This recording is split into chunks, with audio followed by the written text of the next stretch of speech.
මිය යන මිනිසෙකුගේ අවසන් මරලතෝනිය. එහෙමත් නැත්නම් අద్භූත බලවේගයක වියකරු ඇමතුම. මේ හඬ ඇසෙන ඕනෑම ගැමියෙක් අදටත් බියෙන් ගැහෙන්නේ ඒ නිසයි. සතවර්ෂ ගණනාවක් පුරා ලාංකේය ජන සමාජය තුළ උලමා කියන්නේ මරණය පණිවිඩකරු. මේ පක්ෂයාගේ හඬ ඇසීම පවා අසුබ ලකුණක් ලෙස සැලකෙනවා. නමුත් කවුද මේ උලමා? ඇයි මේ සත්‍යයට මේ තරම් බියකරු ජනප්‍රවාදයක් එකතු වුණේ?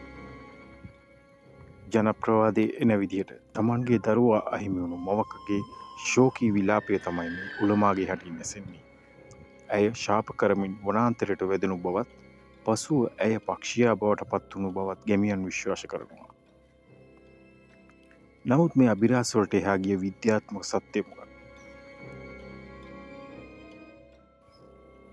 වසර ගණනාවක පක්ෂී විද්‍යා පරීක්ෂණවලට අනුව මේ බියකරු හඬේ හිමිකරු අන් කවුරුත් නෙමෙයි.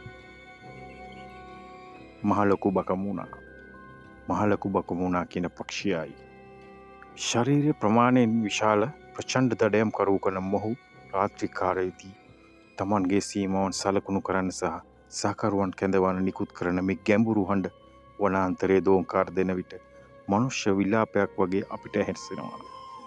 මේක සබහා ධර්මයේ තවත් එක අපූර්ව නිර්මාණයක් විතරයි. ඔබ කවදා හෝ මෙවැනි බියකරු අත්දැකීමකට මුහුණ දී තිබෙනවාද? නැත්නම් ඔබේ ප්‍රදේශයේ උලමා ගැන කියන වෙනත් කතා තියෙනවාද? පහලින් කමෙන්ට් එකක් දාන්න. සබහා ධර්මයේ මෙවැනි සැඟවුණු රහස් හොයන අපේ ගමනට එකතු වන්න. සබහාට සබ්ස්ක්‍රයිබ් කරන්න. මිය ගිය යුත්තේ පක්ෂීන්ගේ හඬට නෙමෙයි. ඒ සබහා ධර්ම අපෙන් ඈත් වෙන එකටයි. මම ශුරේෂ්. නැවතත් මෙවැනි රහසක් සමගින් සබහාටින් හමු වෙමු. එතෙක් සබහා ධර්මට ආදරය කරන්න.